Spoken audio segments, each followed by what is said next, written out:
Okay, I think everything should be working now. It seems that we're getting audio at least. Sorry about that. Hello, Atomic Artist. We think things are okay now, but we will see.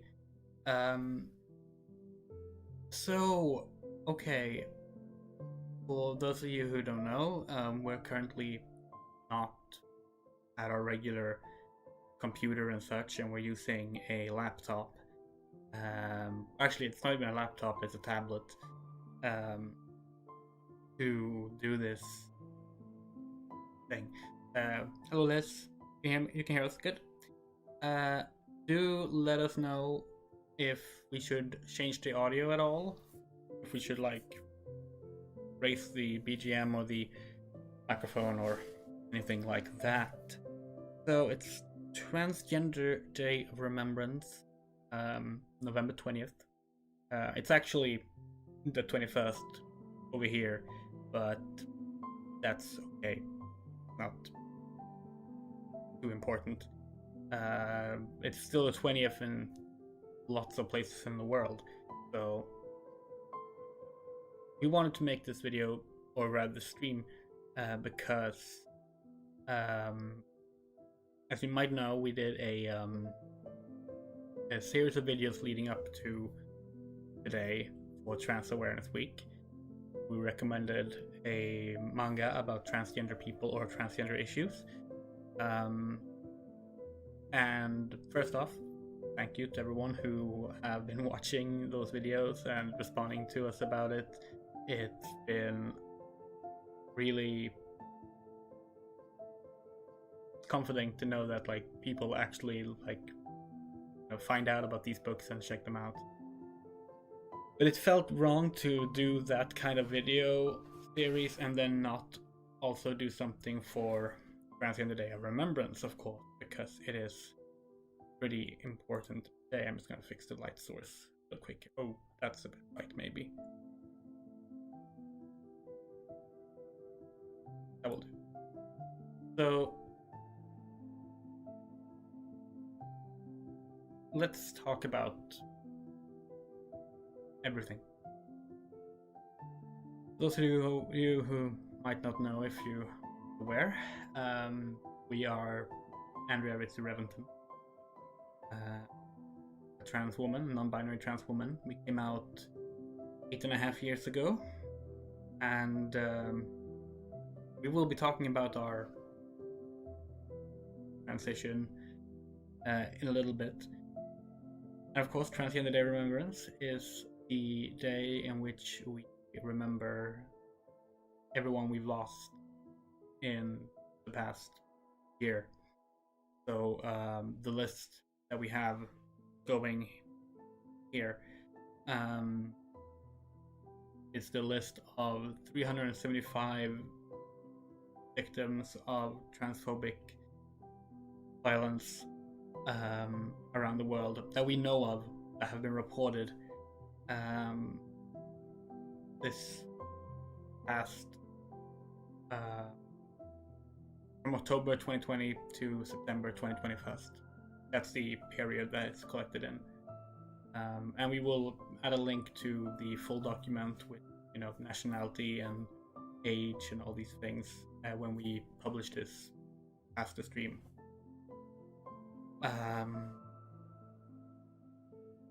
This has been a horrific year for trans people for many.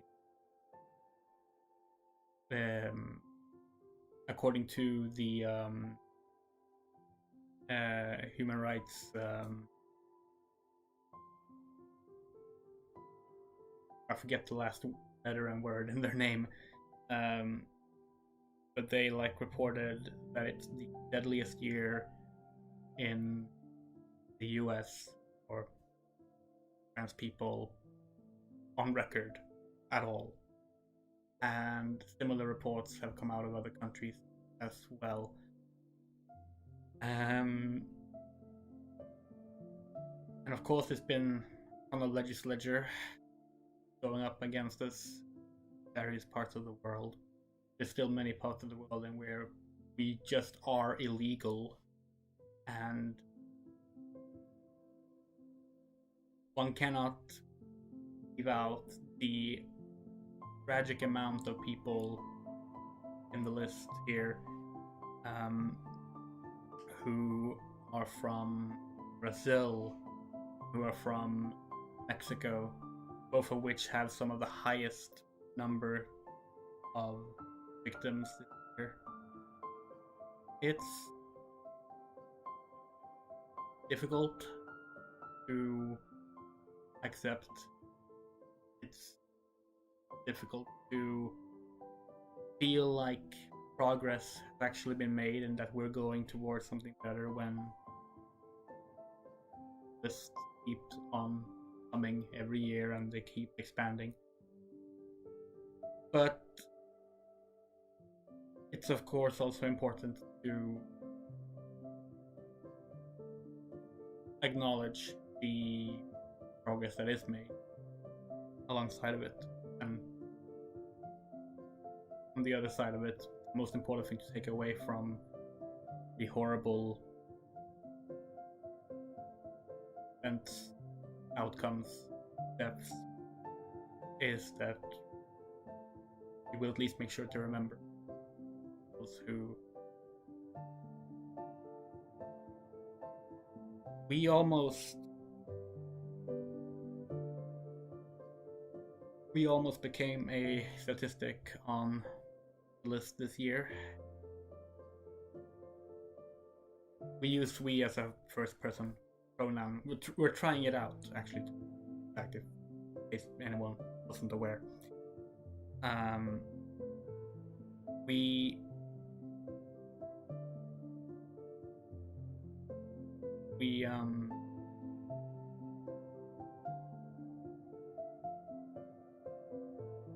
the list includes, of course, transgender people who have died by suicide, who have taken their lives to escape the harsh, awful place that they've been in. And as we have spoken about before on the channel, we attempted suicide a month and a half ago. And pure luck that we aren't part of the names on there right now.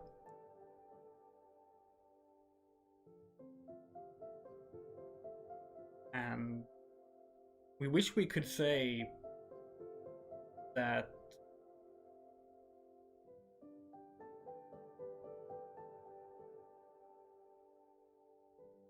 we wish we could say that that won't ever be the case, but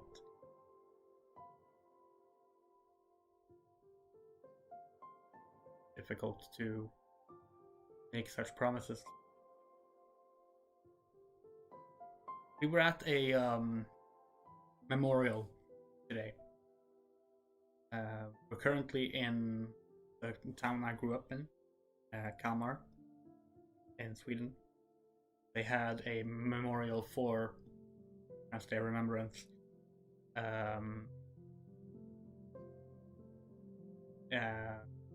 Center of the city. We went there with two friends, one of whom is binary, and their girlfriend, who is a very supportive trans ally. And we saw other people there. We lit candles, listened to the 375 names being read out. And yeah, it's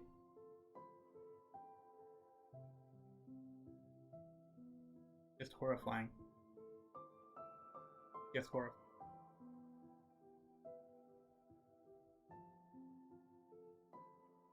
But that said, while this year have had some of the worst contemporary example of transphobia in, political spaces, mainstream media, and things. It has also had some of the largest outcome of support for trans. The fact that there even was memorial in our little town here in Kalmar, that's never been a thing before. We haven't had that before, or at least not while I lived here. I lived here up to 2018.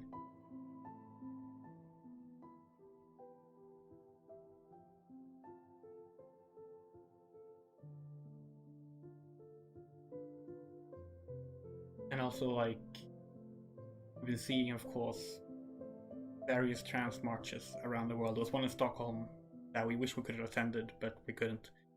And there was a really big one in Shinjuku in Tokyo. Like, you look at photos of it and people marching, which is, both trans people and trans allies. And, like, you can't even see the end of the march. Like, it's really showing just how most people do support us. People want to support us and will come out and do so. And when things get worse in a lot of ways. In regards to Sweden, we have also had unfortunate developments front. We have had 6 clinics in Sweden around the world, around the country, where you can go for, trans healthcare. And now they want to cut that down to 3. And one of the ones they're including currently doesn't even have a psychiatrist. Which means that you need to go to that one and another one in a different part of Sweden. Not great. That's on top of ridiculous waiting lists and all sorts of just bad ideas within the healthcare scene about how to handle.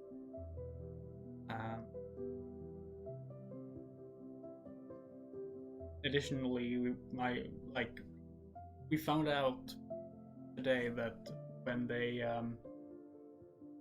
they celebrated Trans Day of Visibility in this town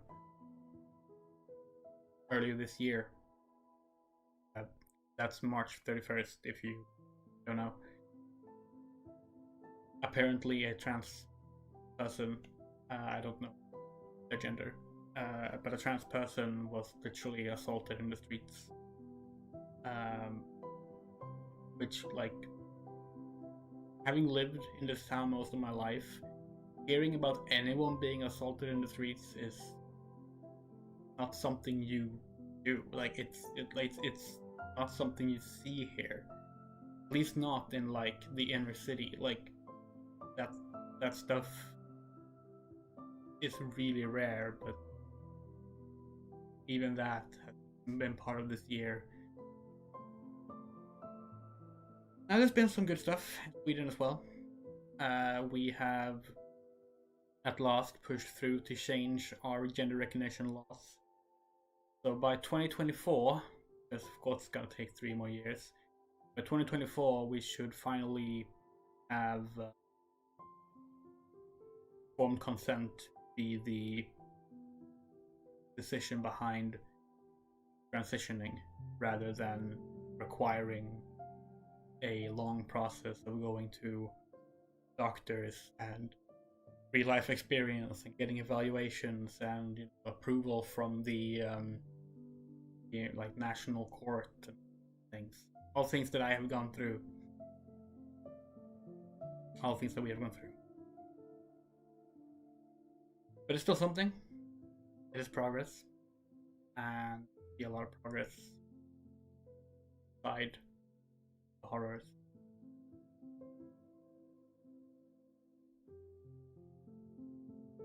we lost people, as in we lost people last year. No one that we knew too close. 2 people, to be exact. And we won't mention who they are because it's personal. They are on the list. And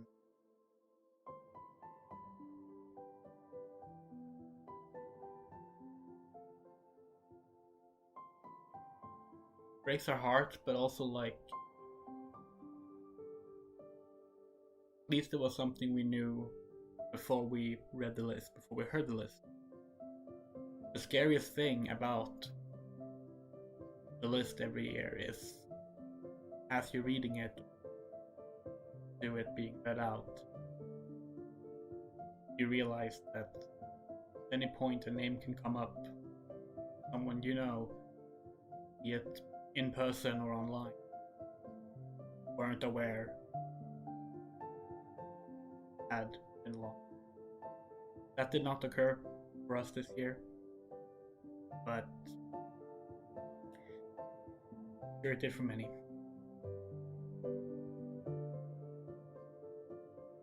So there's a lot of doom and gloom, a lot of sad things, also a lot of good things. And we'll keep all those things in mind as we remember when we lost. Fortunately, everyone we will lose. We hope that it's fewer time next year. And this stream isn't really...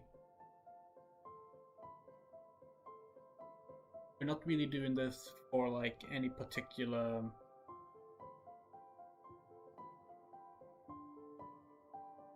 like creative purpose. We wanted to just share our thoughts for him. Pay our respects.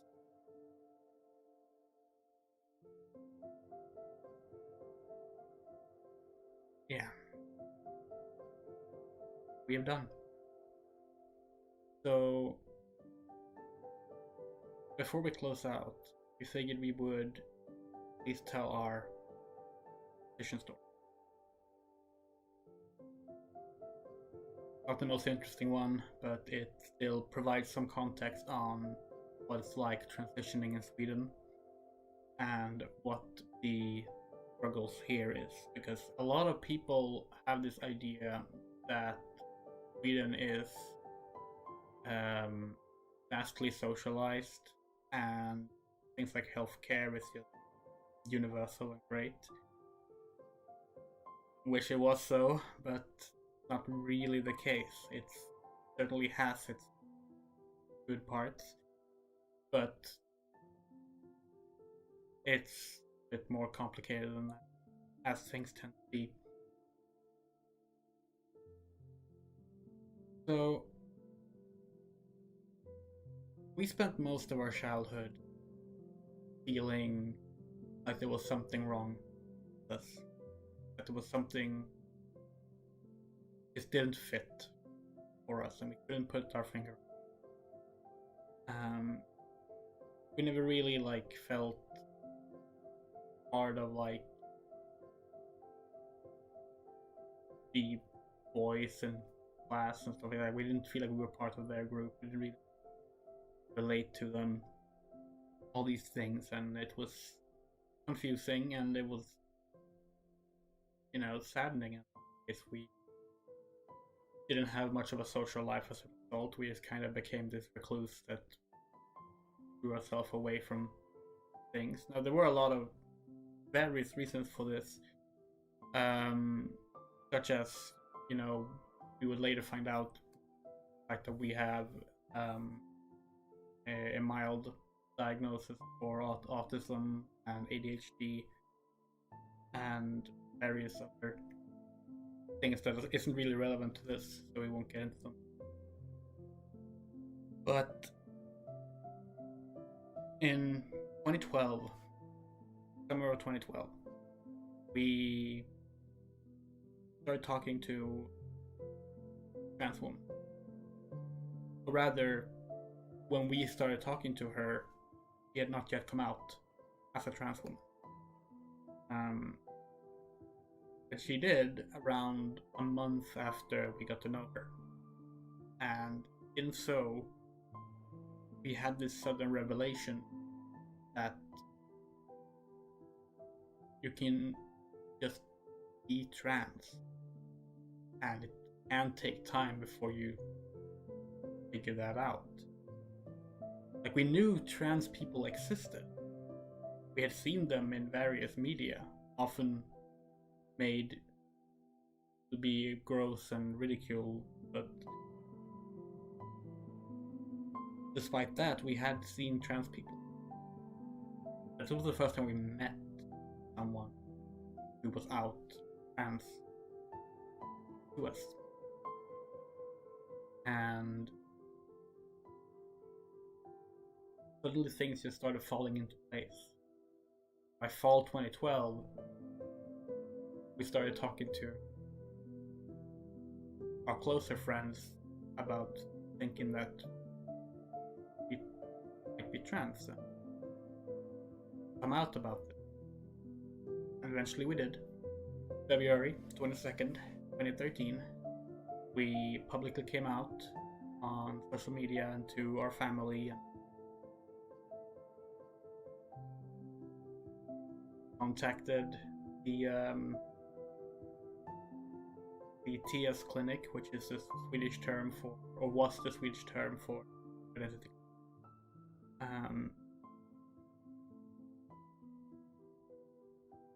And it was scary. We came out to our mother, and we love our mother, and she's always been very accepting and progressive. But no one in my family at the time was out as queer in any way, so we just weren't sure what the reaction would be. And she was surprised. She admitted that she didn't really understand what we were saying, but she trusted that we guessed about who we were. And the coming months, she began researching and learning about trans people and trans issues for the sake of supporting us. And it was wonderful. It was just really wonderful. Since then, more of my family members have come out to us as queer. Our mom is actually bisexual.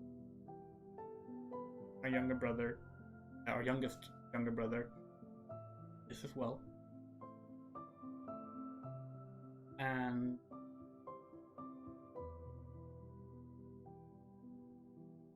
we began our transitioning. We had not yet picked a name. We had not yet figured out what we would do, anything.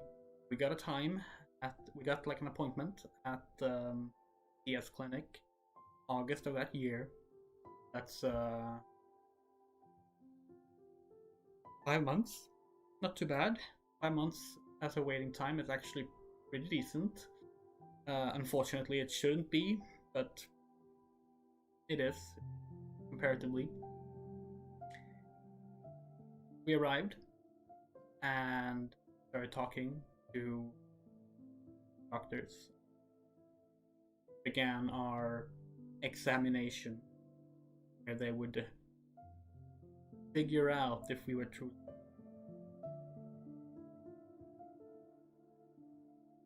This went on for about a year, with back and forth, including the infamous moment that we've brought up before, where we ended up lying about our sexuality just because some people within the trans healthcare have very rigid gender role ideas and will basically start asking leading questions about whether or not you actually will fit in as, in my case, a woman.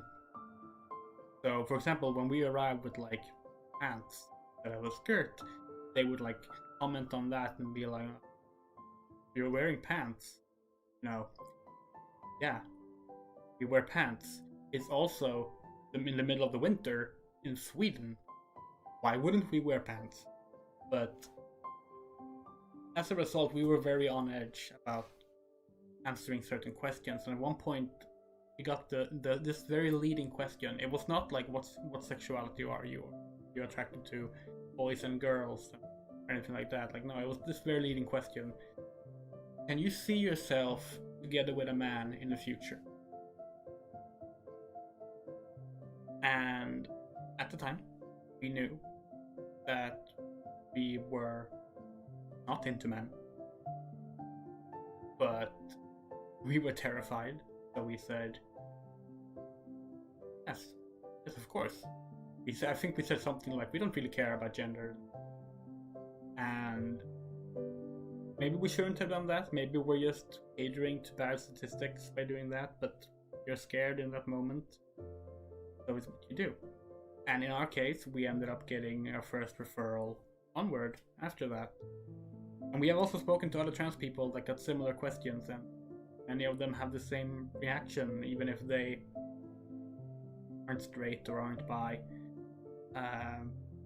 They will lean into it just to be allowed to proceed. After that, in 2014, fall 2014, we were sent to Linköping, which is like a city up north where one of the actual like trans healthcare hospitals are.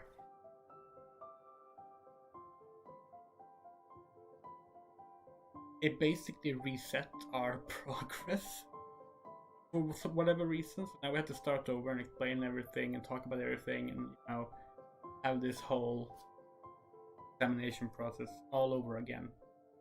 And this went back and forth. Going to go trips there and talking with them and going back, and every few months for years. We're not sure why it took so long. And maybe it's because they kept losing staff. Like we had to we would get like a new doctor.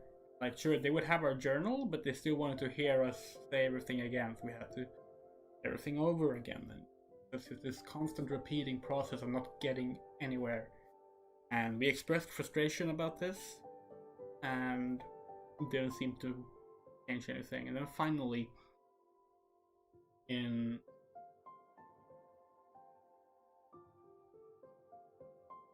I want to say October 2017, we were put on hormone. We got hormone treatment. So that was 4.5 years after we had started our transition. That's not good at all. But it was progress. That's good. 2018, we got our name change. We actually didn't mention that how we picked our name. We actually picked our name from our pre-transition middle names, because the name changing law in Sweden, which has changed since we did this, but in Sweden, the name changing law says that any Swedish citizen can change their name for free once, as long as they keep one of their first or middle names. You're also allowed to change the spelling of your name. So we thought we'd take one of those names and we would use the female form of it, and then just replace the other names. That's why I went with Andrea.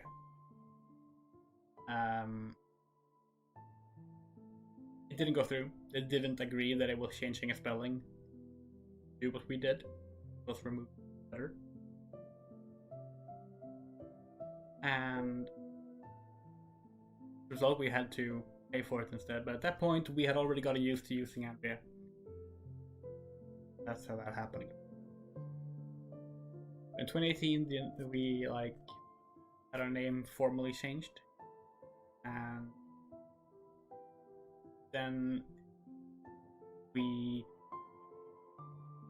started the process of moving to Lund, where we lived for the past 3 years, and that required us to also start over a bunch of things, because now we had to transition from one clinic to another.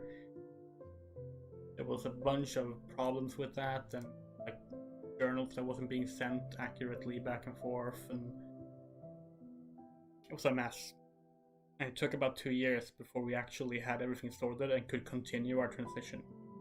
But at this point, it's 2020, and the pandemic starts, and we have been 7 years we began our transition, and we're still in this looping hellhole.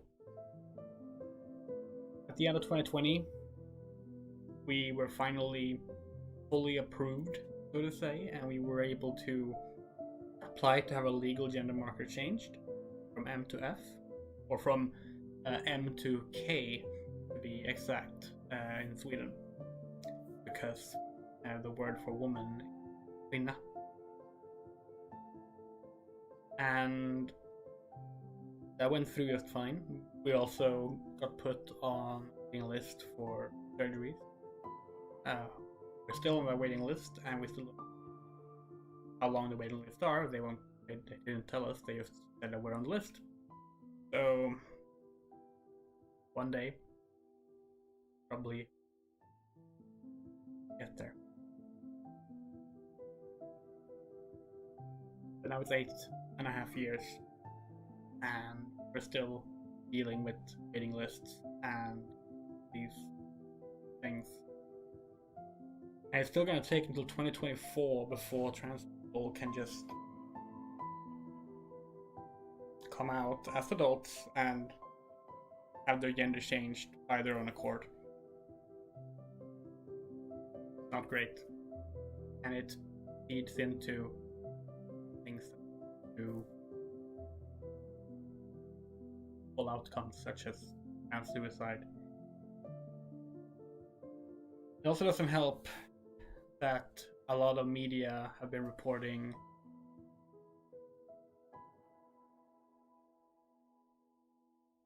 let's just call it what it is, trans hate as journalism.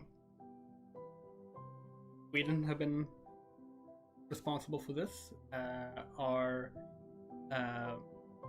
publicly funded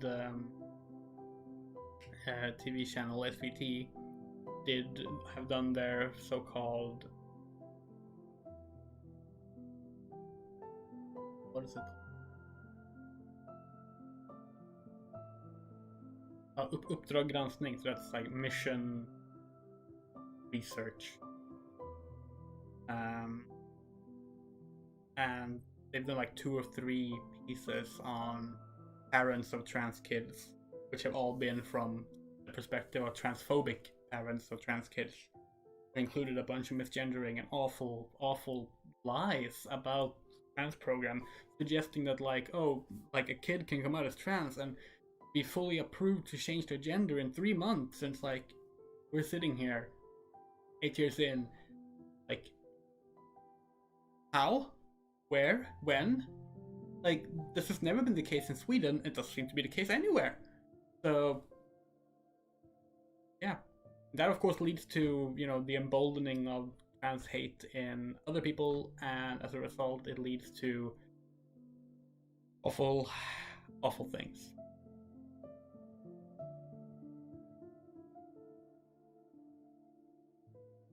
Bad. Really bad. BBC, big one. Probably make a video separately on that one. that has definitely also fueled hatred towards trans people.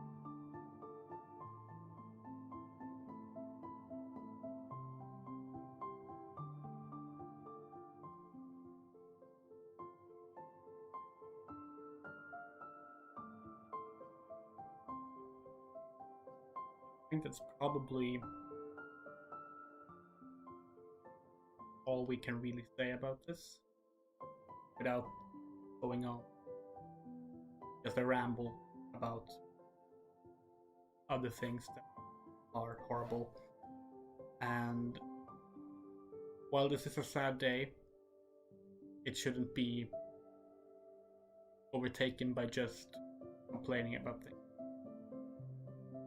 This day is about remembering those striving to have a world where won't lose us. If you lost anyone past year, close friend, partner, family member, and just someone you were vaguely acquainted with or followed on social media or anything, their names on list, our condolences. We know how horrible that is.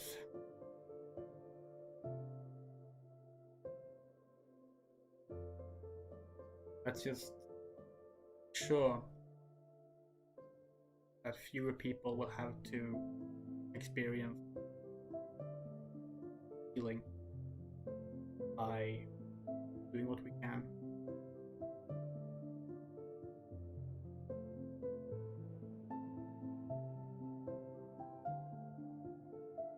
I'm going to sign off now. We will keep the video going for a little longer so that if you have not paid attention to the names and you want to read the full list, let it roll through once the stream. Thank you for listening to my little unscripted ramble.